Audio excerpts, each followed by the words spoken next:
بسم الله الرحمن الرحيم. السلام علیکم ورحمۃ اللہ وبرکاتہ.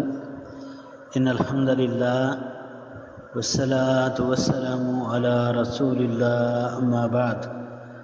اعوذ باللہ السمیع العلیم من الشیطان الرجیم. بسم اللہ الرحمن الرحیم.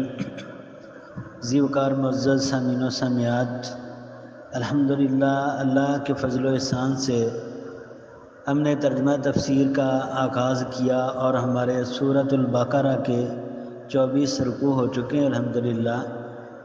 تو آج انشاءاللہ سورۃ البقرہ کا 25واں رکوع اور دوسرے پارے کا انشاءاللہ 9واں رکوع اس کا آغاز کرتے ہیں. اللہ رب العالمین کی بارگاہ اقدس میں دعا ہے کہ رب کائنات مجھے صحیح بیان کی توفیق عطا فرمائے اور اس کے بعد ہم سب کو اس پر عمل کی توفیق عطا فرمائے.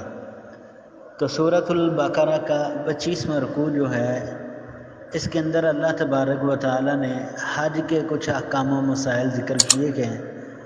تو اللہ کریم کی بارگاہ میں دعا ہے اللہ تعالی ہم سب کو بیت اللہ کا حج بار بار کرنے کی سعادت نصیب فرمائے اور اللہ کریم ہم سب کے لیے بیت اللہ کی حاضری نصیب فرما کے اپنی بارگاہ کے اندر قبول فرمائے.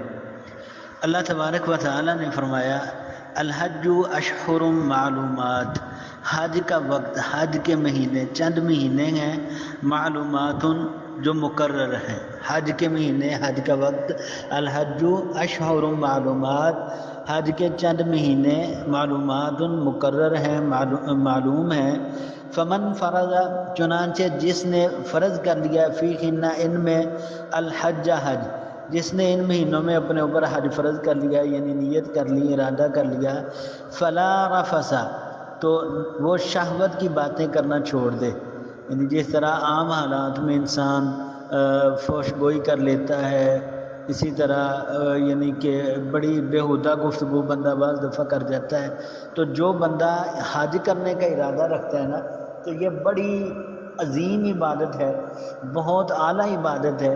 لہذا چاہیے کہ اس عبادت کا معیار یہ ہے کہ اب اس عبادت کے لیے پہلے اپنے آپ کو تیار کرے بندہ. یعنی کہ اللہ تعالیٰ فرماتے ہیں کہ شہوت کی باتیں کرنا چھوڑ دے، ولا فسوق، اور پھر نافرمانی نہ کرے اللہ تعالیٰ کی، ولا جدال، جھگڑا نہ کرے، فی الحج، حج کے دنوں میں اور اپنے حج کے یعنی کہ عبادت کے معاملات میں یہ ساری باتیں چھوڑ دے. تو یہاں پر اللہ تعالیٰ نے فرمایا الحج اشہر معلومات، حج کے مہینے اللہ تبارک و تعالیٰ نے فرمایا کہ مقرر ہیں. حج کے مہینے جو اللہ تعالیٰ نے یہ بات ذکر کی ہے نا کہ حج کے مہینے مقرر ہیں، تو یہ یعنی کہ شوال ہے، ذی القعدہ ہے، ذی الحج کے پہلے 10 دن. تو مطلب یہ کہ عمرہ تو انسان سال میں ہر وقت ہی جائز ہے کہ جب بھی کر لے، لیکن حج صرف مخصوص دنوں میں ہوتا ہے. تو اس لیے اس کا احرام حج کے مہینے کے علاوہ باندھنا جائز ہی نہیں. تو عمرہ انسان پورے سال میں جب مرضی کر لے، حج جو ہے یہ مخصوص دن ہے اور یہ صرف ذی الحج کے مہینے میں ہو سکتا ہے. حج کا وقت مقرر ہے اور یہ صرف ذی الحج کے مہینے میں ہو سکتا ہے، اس کے علاوہ نہیں. باقی دنوں میں عمرہ کر سکتے ہیں، عمرے کا احرام باندھ سکتے ہیں. لہذا حج جو ہے یہ صرف ذی الحج کے مہینے میں ہوگا. تو ان دنوں میں اللہ تعالیٰ فرما رہے ہیں کہ فلا رفث ولا فسوق ولا جدال فی الحج، کہ شہوت کی باتیں نہ کرے، نافرمانی نہ کرے، کسی کے ساتھ جھگڑا نہ کرے. تو بعض دفعہ دیکھا ہوگا الحمدللہ مسلمانوں کے اندر اللہ تعالیٰ نے یہ جذبہ رکھا ہے کہ اگر کسی کے ساتھ پہلے سے کوئی جھگڑا ہے بھی نا، تو وہ کوشش کرتا ہے کہ حج پر جانے سے پہلے وہ اپنے جھگڑے کو ختم کر دے، کسی سے معافی مانگ لے، جس کے ساتھ معاملات درست نہیں ہیں اس سے معافی مانگ لے. تو الحمدللہ مسلمانوں کے اندر یہ جذبہ ہے. لیکن اگر کہیں پر کوئی کمی بیشی ہے تو اس کو ضرور انسان دور کر لے تاکہ حج جیسی عظیم عبادت جو ہے اس کے اجر و ثواب سے محروم نہ ہو. تو ان دنوں کے اندر ہر طرح کی برائی سے اپنے آپ کو بچا کے رکھنا ہے. وما تفعلوا، اور جو کچھ تم کرتے ہو، من خیر، نیکی سے، یعلمہ اللہ، اللہ اس کو جانتا ہے. یعنی تم جو بھی نیکی کرتے ہو نا، اللہ تعالیٰ اسے خوب جانتا ہے۔ وَتَزَوَّدُوا اور تم زاد راہ لے لو، فَإِنَّ خَيْرَ الزَّادِ التَّقْوَىٰ اور بہترین زاد راہ تقوی ہے، وَاتَّقُونِی اور تم مجھ ہی سے ڈرو، یا اولی الالباب اے عقل والو۔ اب اللہ تعالیٰ کیا فرما رہے ہیں؟ آپ حج کا ارادہ کر چکے ہیں، حج کے لیے نکلنے لگے ہیں، تو کیا کرنا ہے؟ وَتَزَوَّدُوا زاد راہ، اپنے راستے کی جو ضروریات ہیں وہ اپنے ساتھ لے لو، اور سب سے بہتر زاد راہ، آپ کے راستے کی جو سب سے ضروری چیز وہ تقوی ہے، اللہ کا خوف ہے۔ وَاتَّقُونِی اللہ فرما رہے ہیں مجھ سے ڈرو، یا اولی الالباب اے عقل والو۔ اب ہوا کیا؟ بعض لوگ حج کا ارادہ کرتے، جیب میں کوئی چیز ہوتی نہیں، خالی جیب ہوتی، یعنی مال ان کے پاس نہیں ہے، سفر کی جو ضروریات وہ ان کے پاس نہیں ہے، ایسے ہی کہتے ہیں جی اللہ توکل ہی نکل پڑتے ہیں، اللہ راستے میں آسانیاں کر دے گا۔ لوگوں سے کسی سے کچھ مانگ لیا، کسی سے کچھ مانگ لیا، کھانے کے لیے مانگ لیا، پینے کے لیے مانگ لیا، جو دنیاوی ضرورت ہوتی وہ لوگوں سے سوال کرنا شروع کر دیتے۔ تو اللہ تبارک و تعالیٰ نے اس چیز سے منع کیا۔ آپ حج کے لیے نکلے ہو تو لوگوں کے سامنے ہاتھ پھیلانا شروع کر دو، یہ درست نہیں ہے۔ آپ پہ حج فرض ہی اس وقت ہوتا ہے جب آپ کے وسائل اس حد تک پہنچ جاتے ہیں۔ ایک بندہ ایسا ہے کہ اس کے گھر کھانے کے لیے کھانا نہیں ہے، وہ اپنے کھانے سے تنگ ہے، اور وہ کہے کہ میں حج کے لیے جا رہا ہوں، اس کے پاس ہی کوئی چیز نہیں، تو ایسے بندے پہ حج فرض نہیں۔ ہاں ایک بندہ بہترین حالت میں ہے، اس کے پاس مال و متاع موجود ہے، اس کی جو ہے وہ مالی کیفیت بڑی درست ہے، تو اس پہ حج فرض ہے۔ تو اللہ فرما رہے ہیں کہ اپنا زاد راہ ساتھ لے لو، اور بہترین زاد راہ تقوی ہے۔ اللہ فرما رہے ہیں مجھ سے ڈرو اے عقل والو۔ لیس علیکم نہیں ہے تم پر جناح کوئی گناہ، ان تبتغوا فضلا من ربکم یہ کہ تم اللہ کا فضل تلاش کرو۔ اب یہ اللہ تبارک و تعالیٰ کا بہت بڑا احسان ہے۔ کیا؟ اللہ تبارک و تعالیٰ نے فرمایا کہ تمہارے اوپر کوئی گناہ نہیں اگر تم اللہ کا فضل تلاش کرو، یعنی حج کے لیے جا رہے ہو، راستے کے اندر اگر تجارت کر لے تو، یعنی بعض دفعہ ہوتا ہے نا کہ ایک ملک سے دوسرے ملک کے اندر بندہ کاروبار کے لیے بھی جاتا ہے، تو آپ ارادہ حج کا لے کے نکلے ہو، لیکن کوئی اپنے علاقے کی کوئی ایسی چیز جو دوسرے علاقے میں دوسرے ملک میں اچھی قیمت میں یعنی کہ وہ سیل ہو سکتی ہے، تو وہ ساتھ لے لو، اس میں کوئی گناہ نہیں ہے۔ اللہ فرما رہے ہیں لیس علیکم جناح کوئی گناہ نہیں ہے تمہارے اوپر، ان تبتغوا فضلا من ربکم یہ کہ تم راستے میں اللہ کا فضل تلاش کرو۔ ہاں فاذا افضتم جب تم لوٹو من عرفات عرفات سے، فاذکروا اللہ تو اللہ کو یاد کرو، عند المشعر الحرام مشعر حرام کے نزدیک۔ تو اللہ تبارک و تعالیٰ نے فرمایا کہ جب تم لوٹنے لگو نا تو پھر کیا کرنا ہے؟ مشعر حرام کے نزدیک بیٹھ کے اپنے اللہ کو یاد کرنا ہے، اللہ تبارک و تعالیٰ کی یاد میں اپنے آپ کو مصروف کر لینا ہے، اپنے آپ کو اللہ کے ذکر کے اندر مصروف کر لینا ہے جب تم وہاں سے لوٹنے لگو۔ وَاذْكُرُوا اور تم یاد کرو، کما ہداکم جس طرح اس نے تمہیں ہدایت دی ہے، اللہ تعالیٰ نے جس طرح تمہیں ہدایت دی ہے، تمہیں جس طرح سکھایا گیا ہے نا، اس طرح تم اللہ تبارک و تعالیٰ کا ذکر کرو۔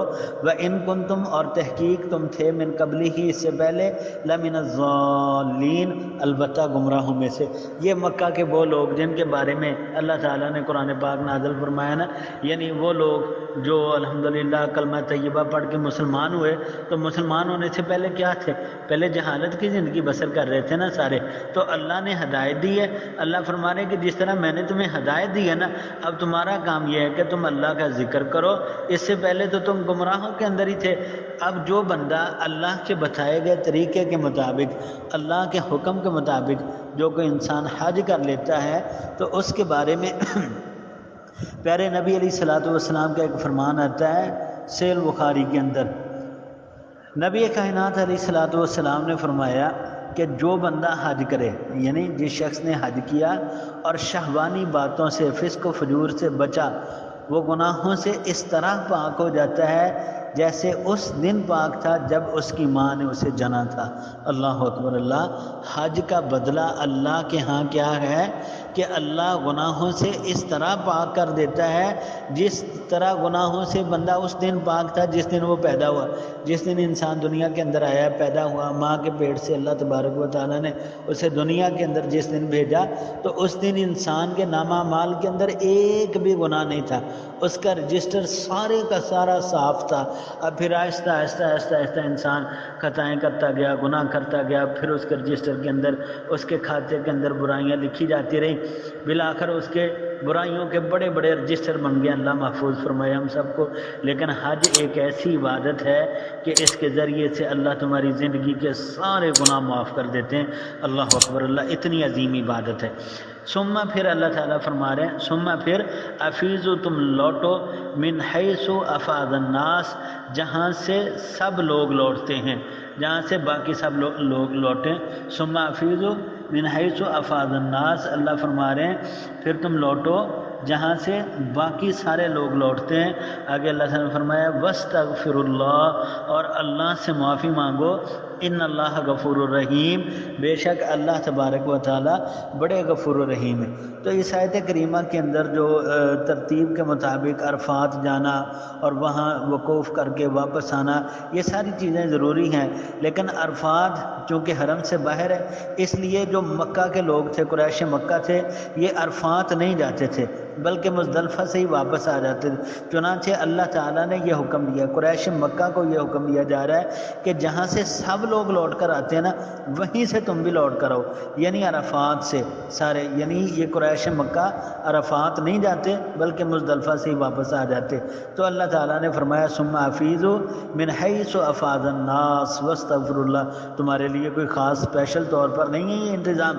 جہاں باقی سارے لوگ جاتے ہیں نا، اسی جگہ تک تم بھی جاؤ، پھر وہاں سے واپس لوٹو. ان اللہ غفور الرحیم، بے شک اللہ تبارک و تعالیٰ بڑے غفور الرحیم ہے. اللہ اکبر اللہ. آگے اللہ تعالیٰ نے جو بات ذکر کی یہ بھی بڑی پیاری بات ہے، بڑی اہم بات ہے.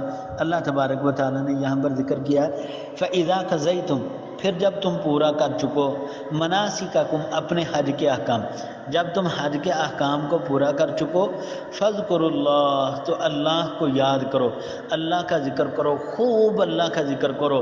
کا ذکرکم، کہ جس طرح تم ذکر کرتے تھے آباءکم، اپنے باپ دادا کا، جس طرح تم اپنے باپ دادا کا ذکر کرتے تھے اس طرح، او اشد ذکرہ، یا اس سے بھی زیادہ اللہ کا ذکر کرو. اب یہ بات اللہ تعالیٰ نے لوگوں کو حکم دی. ہوتا کیا تھا، عرب کے لوگ حج سے فراغت کے بعد منا جاتے، منا میں میلہ لگاتے اور اس میلے میں اپنے آباء و اجداد کے کارناموں کا ذکر کرتے.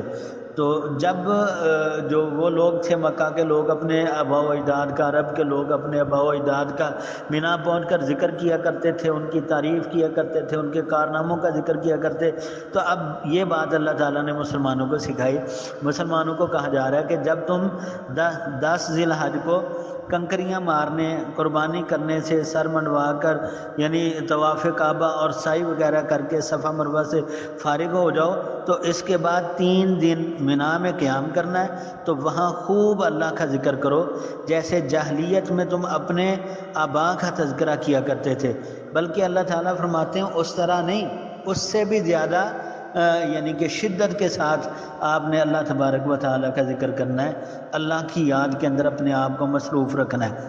تو آگے اللہ تعالیٰ نے کیا فرمایا، فَاذْكُرُوا اللَّهَ كَذِكْرِكُمْ آبَاءَكُمْ أَوْ أَشَدَّ ذِكْرًا، کہ تم اللہ کو یاد کرو جس طرح اپنے آباء و اجداد کو کرتے تھے یا اس سے بھی زیادہ.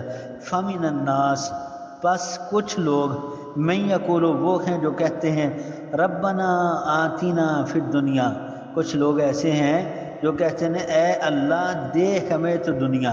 یعنی کچھ لوگ ایسے ہیں جو وہاں جا کر بھی اللہ سے دنیا ہی مانگتے ہیں. وما لہ، اور نہیں ہے اللہ تعالیٰ فرما رہے ہیں اس کے لیے فی الآخرۃ، آخرت میں من خلاق، کوئی حصہ. یعنی دیکھیں، اندازہ لگائیں کہ کچھ لوگ ایسے ہیں جو وہاں جا کر بھی اللہ تبارک و تعالیٰ سے صرف دنیا ہی مانگتے ہیں. اللہ فرما رہے ہیں کچھ لوگ ایسے ہیں جو وہاں جا کر بھی دنیا ہی مانگتے ہیں، یعنی اعمال کی خیر کی توفیق، یعنی اہل ایمان دنیا میں بھی دنیا کے طلبگار نہیں ہوتے بلکہ یعنی کہ نیکی کی ہی توفیق طلب کرتے ہیں. نبی صلی اللہ علیہ وسلم یعنی کثرت سے یہ دعا پڑھتے تھے دعا کے دوران، اور ہر چکر کی الگ الگ دعا پڑھتے تھے. تو نبی کائنات علیہ الصلوۃ والسلام ربنا آتنا فی الدنیا حسنہ وفی الآخرۃ حسنہ وقنا عذاب النار، تو کچھ لوگ ایسے ہیں جو صرف دنیا ہی مانگتے ہیں۔ نبی کائنات علیہ السلام دنیا اور آخرت دونوں چیزیں مانگتے ہیں۔ اللہ فرما رہے ہیں کچھ لوگ ایسے ہیں جو وہاں جا کر بھی صرف کیا مانگتے ہیں، کہتے ہیں ربنا آتنا فی الدنیا، اے اللہ ہمیں دنیا عطا کر، وما لہ فی الآخرۃ من خلاق، اور اللہ فرما رہے ہیں کہ ان کا آخرت میں کوئی حصہ نہیں ہے۔ ومنہم، اور ان میں سے کچھ ایسے بھی ہیں، من یقول، جو کہتے ہیں ربنا آتنا فی الدنیا حسنہ، اے اللہ ہمیں دنیا کی بھی بھلائی عطا فرما، وفی الآخرۃ حسنہ، اور اے اللہ ہمیں آخرت کی بھی بھلائی عطا فرما، وقنا عذاب النار، اور اے اللہ ہمیں جہنم کے عذاب سے، اے اللہ ہمیں دوزخ کے عذاب سے محفوظ فرما۔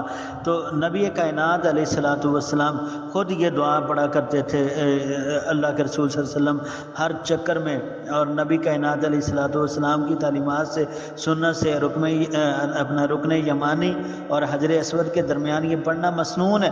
پیارے نبی علیہ الصلوۃ والسلام دعا کثرت سے پڑھا کرتے تھے، ٹھیک ہے؟ تو یہ دعا پڑھنی چاہیے کہ اللہ ہمیں دنیا بھی عطا فرما، اے اللہ ہمیں آخرت بھی عطا فرما۔ تو یہ دعا بڑی پیاری ہے، اے اللہ ہمیں جہنم کے عذاب سے بچا لے۔ تو کچھ لوگ صرف دنیا ہی مانگتے ہیں، تو آخرت میں اللہ تعالیٰ فرما رہے ہیں ان کا کوئی حصہ نہیں۔ اولئک، یہی لوگ، لہم، ان کے لیے، نصیب، حصہ ہے، مما کسبوا، اس سے جو کچھ انہوں نے کمایا، واللہ سریع الحساب، اور اللہ جلد حساب لینے والا ہے۔ اب کیسی پیاری بات اللہ نے ذکر کی کہ بندہ جو بھی دنیا کے اندر کمائے گا نا، اسے وہی دیا جائے گا، جو کچھ بھی اس نے کمایا۔ وہ اچھے کام کر لے گا تو اچھا بدلہ دیا جائے گا، برے کام کر لے گا تو برا بدلہ دیا جائے گا۔ یعنی لوگ جو صرف دنیا مانگتے ہیں انہیں دنیا تو مل ہی جانی ہے لیکن آخرت نہیں ملنی، لیکن وہ لوگ جو آخرت مانگتے ہیں اللہ سے، آخرت کی بھلائی مانگتے ہیں، آخرت کی خیر مانگتے ہیں، اللہ کی رضا کے لیے دنیا کے اندر اچھے کام کرتے ہیں، تو اللہ تعالیٰ دنیا انہیں بھی دے دیتا ہے، لیکن ان کی آخرت سنور جاتی ہے، ان کی آخرت بہتر ہو جاتی ہے۔ اب اللہ فرما رہے ہیں وَاذْكُرُوا اللَّهَ، تم اللہ کا ذکر کرو، فی ایام معدودات، گنتی کے دنوں میں۔ تو یہ گنتی کے دنوں سے مراد کیا ہے؟ گنتی کے دنوں سے مراد یعنی ایام تشریق ہے، 11، 12 اور 13 ذی الحج، ان ایام یعنی کہ ان میں ذکر الہی واضح بلند مسنون اذکار، مسنون جو تکبیرات فرض نمازوں کے بعد، بلکہ فرض نمازوں کے بعد ہی نہیں، عاملات میں بھی پڑھنا چاہیے۔ اللہ اکبر، اللہ اکبر، لا الہ الا اللہ، واللہ اکبر، اللہ اکبر وللہ الحمد، اللہ اکبر کبیرہ والحمد للہ کثیرہ وسبحان اللہ بکرۃ واصیلا۔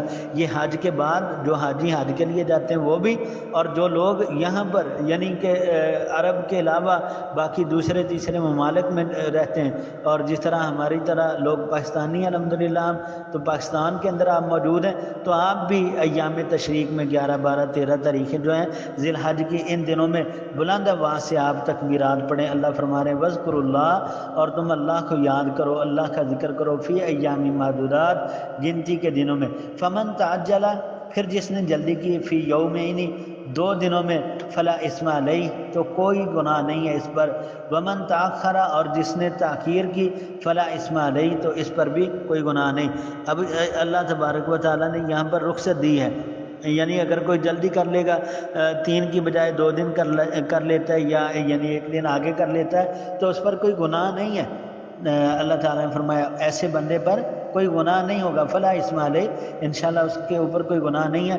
لمن اتقی، اس کے لیے کہ جو ڈرا، جو اللہ کا ڈر اپنے دل کے اندر رکھتا ہے، اس بندے کے لیے کوئی گناہ نہیں ہے۔ واتقوا اللہ، اور تم اللہ سے ڈر جاؤ، واعلموا، اور تم جان لو، انکم الیہ تحشرون، کہ تم سارے کے سارے اسی کی طرف جمع کیے جاؤ گے، اللہ کی طرف اکٹھے کیے جاؤ گے۔ یہ بات اللہ تعالیٰ بار بار سمجھا رہے ہیں۔ ومن الناس، اور لوگوں میں سے کچھ، من وہ ہیں کہ یعجبک، خوش لگتی ہیں آپ کو، قولہ، اس کی بات، فی الحیات دنیا، دنیا کی زندگی میں۔ لوگوں میں سے کچھ ایسے بھی ہیں کہ جن کی یعنی کہ باتیں آپ کو خوش لگتی ہیں، ان کی بات جو ہے وہ بھلی لگتی ہے، خوش لگتی ہے آپ کو، فی الحیات دنیا، دنیا کی زندگی میں۔ ویشہد، اور وہ گواہ بناتا ہے اللہ کو، علی، اس پر، ما فی قلبی، جو اس کے دل میں، وہو الد الخصام، حالانکہ وہ سخت قسم کا جھگڑا ہوتا ہے۔ یہ نہ منافقین کی بات ہے، کچھ منافق بدترین لوگ ہیں، منافق معاشرے کے دنیا کے سب سے برے لوگ یعنی منافقین ہیں، یہ یہودیوں میں، عیسائیوں میں، کافروں میں، مسلمانوں میں سب میں ملے جلے ہوتے تھے، تو یہ معاشرے کے بڑے بدترین لوگ۔ اللہ فرما رہے ہیں لوگوں میں سے کچھ ایسے بھی ہیں جن کی بات آپ کو بڑی اچھی لگتی ہے دنیا میں، یعنی ان کی گفتگو کا انداز بڑا نرم لہجہ، دھیما لہجہ، میٹھی زبان، دل کے اندر کفر بھرا ہوتا ہے۔ اللہ فرما رہے ہیں کہ ان کی بات آپ کو اچھی لگتی ہے اور وہ بات میں اللہ کو اپنی گفتگو کا گواہ بھی بنا لیتے ہیں، آپ کو مطمئن کرنے کے لیے، قائل کرنے کے لیے۔ وَيُشْهِدُ اللَّهَ عَلَى مَا فِي قَلْبِهِ، اور وہ بات جو اس کے دل میں اس پر اللہ کو گواہ بنا لیتے ہیں۔ وَهُوَ أَلَدُّ الْخِصَامِ، حالانکہ وہ بڑے سخت قسم کے جھگڑالو ہیں۔ اللہ فرما رہے ہیں وَإِذَا، اور جب تَوَلَّا، وہ پیٹھ پھیر جاتا ہے، جب وہ پیٹھ پھر جاتا ہے، سعی، تو کوشش کرتا ہے، فی الارض، زمین میں، لیفسد، تاکہ وہ فساد کرے، فیہا، اس میں، ویہلک، اور برباد کر دے، الحرث، کھیتیاں، والنسل، اور نسل، واللہ لا یحب الفساد، اللہ فسادی بندے کو پسند نہیں کرتا، اللہ فسادیے سے محبت نہیں کرتا۔ یعنی اے ہمارے محبوب پیغمبر علیہ السلام، جب آپ کے پاس وہ بیٹھتا ہے نا، بڑا دھیما لہجہ، میٹھی گفتگو، اچھا انداز، احسن گفتگو، لیکن جب وہ آپ کی محفل سے چلا جاتا ہے، وہ پوائنٹ نوٹ کرنے کے لیے آتا ہے، وہ ویک پوائنٹ تلاش کرنے کے لیے آتا ہے، وہ کمزوریاں دیکھنے کے لیے آتا ہے کہ مسلمان کا نقصان کیسے کیا جائے، ان کی یعنی کہ تباہی کیسے کی جائے، ان کی نسلوں کو کیسے خراب کیا جائے، ان کی کھیتیوں کو، ان کے دین کو، ان کے مذہب کو کیسے نقصان دیا جائے۔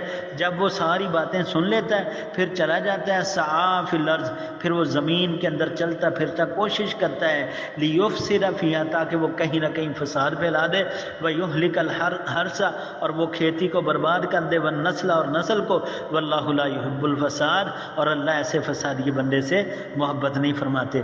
وَإِذَا قِیلَ، اور جب کہا جاتا ہے لہو سے، اتق اللہ، اللہ سے ڈر، اور جب ایسے بندے سے کہا جاتا ہے نا اللہ سے ڈر، اخذتہ العزہ، اور تو ابھارتا اسے تکبر، بالاسم، گناہ پر، فحسبہ، تو سو کافی ہے، جہنم، جہنم، ولبئس المہاد، جو بڑا بدترین ٹھکانہ ہے۔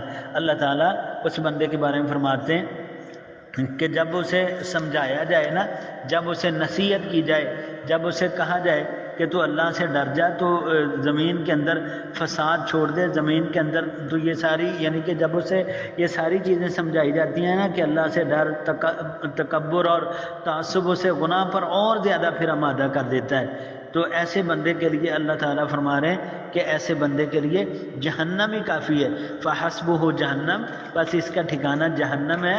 اور پھر اللہ فرما رہے ہیں وَلَبِئْسَ الْمِہَادُ، اور یقیناً یہ بدترین ٹھکانہ ہے۔ جب اسے سمجھایا جائے تو اس کا نفس اور زیادہ اسے ابھار دیتا ہے۔ یہ بعض لوگوں کی بات ہے اللہ فرما رہے ہیں، لیکن بعض اللہ فرماتے ہیں ایسے بھی ہیں، وَمِنَ النَّاسِ، اور لوگوں میں سے بعض ایسے بھی ہیں، مَن یشری، وہ جو بیچ دیتے ہیں، نفسہ، اپنی جان کو، ابتغاء مرضات اللہ، اللہ کی رضامندی تلاش کرنے کے لیے۔ لوگوں میں سے کچھ ایسے بھی ہیں جو فسادیے ہیں، اور لوگوں میں سے کچھ ایسے بھی ہیں جو یشری نفسہ، اپنی جان کا ہی سودا کر دیتے ہیں، اپنی جان ہی بیچ دیتے ہیں، اپنی جان ہی اللہ کی راہ میں لگا دیتے ہیں۔ کیوں؟ ابتغاء مرضات اللہ، اللہ کی رضامندی تلاش کرنے کے لیے۔ واللہ رؤوف بالعباد، اور اللہ بہت زیادہ شفیق ہے اپنے بندوں کے ساتھ، جو اللہ کا فرمان بردار بندہ۔ اس آیت کریمہ کے بارے میں نا کہ جو لوگ اپنی جان اللہ کی رضامندی کے لیے بیچ دیتے ہیں، اس آیت کریمہ ویسے تو یہ مجموعی طور پر سارے صحابہ کی فضیلت ہے، لیکن بعض اہل علم کا یہ قول تھا، بعض اہل علم کا یہ کہنا تھا کہ یہ آیت کریمہ جو ہے نا، یہ جناب سیدنا صہیب رضی اللہ تعالیٰ عنہ، صہیب رومی، ان کے بارے میں نازل ہوئی ہے کہ صہیب رومی رضی اللہ عنہ بڑے مالدار شخص تھے، بڑے یعنی کہ باحیثیت، بڑے کاروباری اور تاجر آدمی تھے صہیب رضی اللہ عنہ، بڑے مالدار تھے۔ تو ہوا کیا کہ صہیب رضی اللہ عنہ جب مسلمان ہوئے نا، تو مسلمان ہو کر کے رسول اللہ صلی اللہ علیہ وسلم کی خدمت اقدس میں جانے کے لیے تیار ہو گئے، مکہ چھوڑ کے مدینہ جانے کے لیے تیار ہو گئے، تو کافر آ گئے۔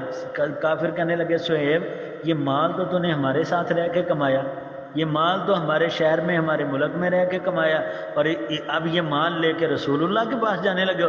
کہنے لگے کہ یہ مال نہیں ہم تیرے ساتھ جانے دیں گے۔ تو جناب سیدنا شعیب رضی اللہ تعالیٰ عنہ نے وہ سارا مال انہیں دے دیا اور اپنا دین بچا لیا، اللہ کی رضامندی کے لیے اپنی جان کا ہی سودا کر دیا، سارا مال دے دیا، کہنے لگے کہ مجھے اللہ اور اس کے رسول کی محبت کافی ہے، تو وہ وہاں پر پہنچ گئے۔ اسی طرح جناب سیدنا ابو سلمہ رضی اللہ عنہ کے بارے میں دیگر صحابہ کرام کے بارے میں آتا ہے کہ انہوں نے اپنی اللہ کی رضا کے لیے، اپنا دین بچانے کے لیے دنیا کا سارا مال دے دیا۔ تو اللہ فرما رہے ہیں کہ کچھ ایسے بھی ہیں جو اللہ کے لیے اپنی جان تک کا سودا کر دیتے ہیں۔ اب اللہ فرما رہے ہیں، آگے نصیحت فرمانے لگے اللہ، یا ایھا الذین آمنو، اے ایمان والو، بڑے پیار سے اللہ فرما رہے ہیں کہ اے میرے بندے، اے بندہ مومن، اے میرے پیارے بندے، ادخلوا فی السلم کافہ، تم داخل ہو جاؤ اسلام میں مکمل طور پر، کافہ پورے کے پورے، یعنی جس طرح شاعر کہتا ہے نا کہ یک رنگی چھوڑ دے، اپنا دو رنگی چھوڑ دے، یک رنگ ہو جا، یا سراسر مومن ہو جا یا سراسر کافر ہو جا، تو دو رنگیاں چھوڑ دو، مکمل طور پر اسلام کے اندر داخل ہو جاؤ۔ اب کیا ہے، ہمارے معاشرے کے اندر بہت ساری باتیں ایسی بھی ہیں، ہمارے رسم و رواج کے اندر، ہمارے مسلمانوں کے ملک میں، مسلمان معاشرے کے اندر، اسلامی معاشرے کے اندر جو بڑا اہم حصہ ہے ہمارے، یعنی اسلام کا ایک جز ہے نکاح کرنا، شادی کرنا، بیاہ کرنا، یہ ایک اسلام کا جز ہے، یہ پہچان ہے۔ تو یہاں پر اکثر مسلمان جو ہے وہ اسلام کو بھول جاتے ہیں۔ تو اسلام کے اندر پورے کے پورے داخل ہو جاؤ۔ بہت سارے یعنی کہ جنازے کے مسائل ہیں، کفن دفن کے مسائل ہیں، ہاں جی، عیدین کے مسائل ہیں، حج کے مسائل ہیں، بہت سارے ایسے مسئلے ہیں کہ جہاں پر انسان اسلام کی تعلیمات کو چھوڑ کے اپنی منمانیاں شروع کر دیتا ہے۔ تو اللہ فرما رہے ہیں کہ ایمان والو، ادخلوا فی السلم کافہ، پورے کے پورے اسلام میں داخل ہو جاؤ، ولا تتبعوا خطوات الشیطان، اور شیطان کے قدموں کی پیروی نہ کرو، انہ لکم عدو مبین، وہ تو تمہارا واضح دشمن ہے، وہ تو تمہارا بہت بڑا دشمن ہے، کھلا دشمن ہے تمہارا۔ فَإِن زَلَلْتُمْ، پھر اگر تم پھسل جاؤ، مِن بَعْدِ مَا جَاءَتْكُمْ، اس کے بعد کہ تمہارے پاس آ گئی ہیں البینات، واضح آیتیں، یعنی اب واضح آیات آ جانے کے بعد پھر بھی اگر تم پھسل جاؤ، فَاعْلَمُوا، تو جان لو، ان اللہ عزیز حکیم، اللہ غالب بھی ہے، اللہ حکمت والا بھی ہے۔